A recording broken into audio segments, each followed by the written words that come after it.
Danes smo v poslanski skupini SAB v obravnavo vložili novelo zakona o proizvodnji in prometu s prepovedanimi drogami z namenom, da določimo pogoje za gojenje in predelavo konoplje v medicinske namene. Že dlje časa se namreč kot družba zavedamo, da medicinska konoplja lajša pomembne simptome za bolezni sodobnega časa, kot so rak, epilepsija, pa tudi kakšne druge bolezni povezane z multiplo sklerozo. In to področje je v Sloveniji neregulirano. Mi ga želimo regulirati zato, da bi za bolnike, ki to substanco kupujejo na neregularnem trgu, lahko dobili regularno in kontrolirano, torej po ugodni in primerljivi ceni in tudi kakovostni izdelek. Kot vemo, v Sloveniji ta predelava in pridelava praktično ni mogoča, ni določena in mi želimo s tem tudi nekako preprečiti in izničiti črni trg, ki na tem področju nastaja. Mi ne govorimo v tem primeru o legalizaciji marihuane, ampak samo želimo vzpostaviti zakonodajne pogoje, da se lahko za potrebe medicine, torej za medicinske namene, ta izdelek prideluje. In zdaj predajam besedo dr. Štruklju, da malo več podrobneje pove. Hvala lepa. Hvala lepa za povabilo stranki SAB, hvala lepa tudi vsem prisotnim. Prihajam z Fakultete za farmacijo Univerze v Ljubljani, kjer se že vrsto let ukvarjamo z analitiko medicinske konoplje.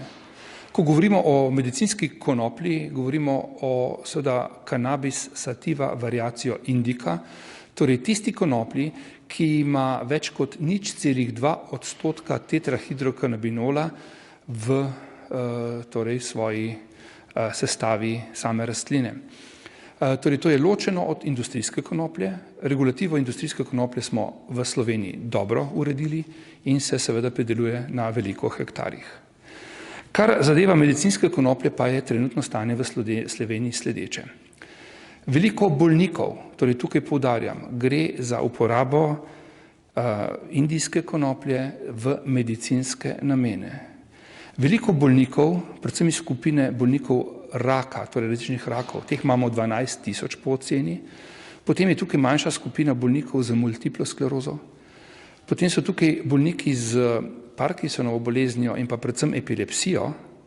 Naj poudarim, da so izvlečki industrijske in medicinske konoplje skupaj zelo pomembni tudi pri lajšanju težav z otroško epilepsijo. O tem bi lahko več povedal profesor Neubauer, ki dela že drugo študijo na tem področju. Skratka, na področju medicinske konoplje je v Sloveniji trg zelo problematičen, pravzaprav govorimo o črnem trgu. V lekarnah je na razpolago sintetičen THC. Zadnje čase je na razpolago tudi nekaj naravnega THC v obliki izvlečka iz medicinske konoplje, vendar so količine bistveno premajhne, po drugi strani pa je črn trg tukaj zelo močan. Bolniki, ki želijo, ki prosijo za uporabo medicinske konoplje v kakršnikoli obliki, posegajo po izdelkih iz črnega trga. Vedeti moramo nekaj, ogromno znanstvenih študij in kliničnih študij v zadnjem času se ukvarjajo z koristnimi lastnostmi kanabinoidov iz medicinske konoplje. Medicinska konoplja vsebuje več kot 400 različnih kanabinoidov in terpenoidov, od tega nekako obdelanih ali znanih nekaj čez 100. In ta sinergija, ta kombinacija nudi bolnikom pomoč. Ne govorimo o zdravljenju raka. Tukaj moramo kot strokovnjaki biti zelo natančni. Govorimo o lajšanju težav in lajšanju simptomov. Kaj to pomeni, če omenjam rakave bolnike? To je kaheksija. Kaheksija je zmanjšanje apetita. To je protibolečinsko delovanje. Potem je boljše spanje. potem je nekako lažje dojemanje in jemanje vseh klasičnih terapevtskih sredstev. Enako velja seveda za multiplo sklerozo in prav posebej za epilepsijo. To so 3 glavna indikacijska področja, za katero je svetovna medicina soglasna, da izdelki iz medicinske konoplje pomagajo. Potem so seveda še cela kupica še drugih bolezni, ki se raziskujejo. V Sloveniji imamo ta trenutek 2 inštituciji, to je Biotehniška fakulteta in pa Inštitut za hmeljarstvo in pivovarstvo v Žalcu, kjer gojijo eksperimentalno, ob seveda vseh dovoljenih, torej v manjšem obsegu, medicinsko konoplo z namenom ugotoviti, kateri kultivar bi bil najprimernejši in seveda z namenom pridobitve izkušenj. Kar se tiče analitike, smo v Sloveniji tukaj na visokem nivoju. Farmacija, ne govorimo o farmacevtski industriji, ampak o farmaciji povezani s tem, to pomeni Fakulteta za farmacijo Univerze v Ljubljani, Kemijski institut, potem je tukaj Biotehniška fakulteta, da ne bomo našteval vseh, obvladamo sistem analitike in standardizacije. In potem so tukaj lekarne, kjer bi lahko izdelovale magistralna receptura, to pomeni magistralne izdelke, na osnovi slovenske medicinske konoplje. Znanja je tukaj veliko in ta trenutek smo vezani samo na uvoz. In še to na uvoz izjemno omejenih količin. Verjetno je vsem jasno, da se lahko za farmacevtske namene uvažajo samo ali rastlina ali izvlečki iz rastline, ki so bile gojeni po dobri proizvodni praksi v kmetijstvu, to je GACP, in narejeni po GCP postopku, to je Good Practice of Industrialization, oziroma dobra proizvodna praksa, in tega seveda je zelo malo na razpolago. V celi Evropi je zelo težko dobiti izdelke, ki bi bili narejeni po GCP postopku. Tako da Slovenija to zmore in zna.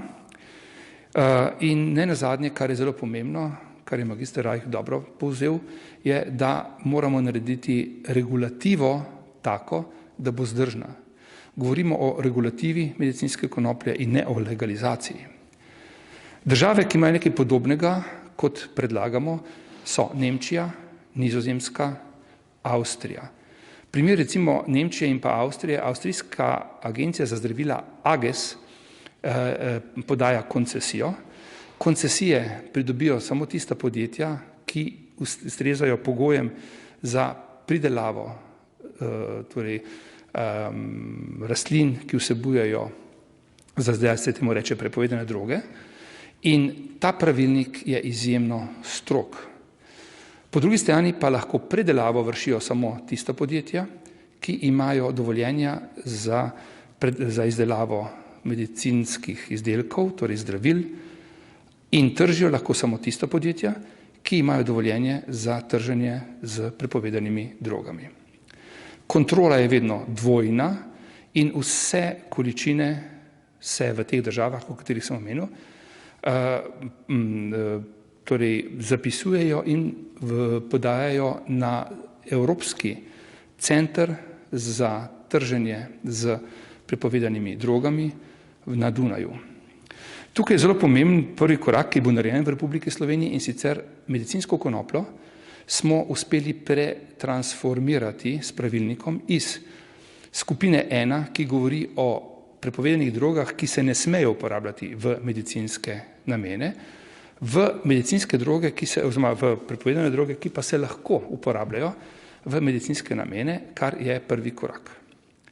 Drugi korak, in to je ta predlog zakona o spremembi zakona o prepovedanih drogah, je gojenje, predelava in izvoz. Kot sem rekel, farmacija je v Sloveniji, ima veliko tradicijo, tukaj in tudi sorodne vede, torej kemija, biokemija, agronomija. Tukaj imamo, torej vidimo prednost v lastni proizvodnji, možnosti izvoza, možnosti absolutne regulative. zmanjševanju ali ukinjanju črnega trga, možnosti pridobitve znatnih sredstev za državni proračun, ki se potem seveda lahko deli na različne, torej skratka, gre lahko tudi v zdravstvo, zmanjševanju obremenjenosti sodišč, policije, tožilstva in ostalih organov, ki se ukvarjajo z prepovedanim gojenjem medicinske konoplje ta trenutek. In čisto na koncu možnost izvoza naših zmožnosti in znanja namesto čakanja na količine, ki so majhne, jih težko dobimo, so drage in smo odvisni od uvoza. To je bilo na kratko okoli te spremembe zakona vse. Hvala lepa.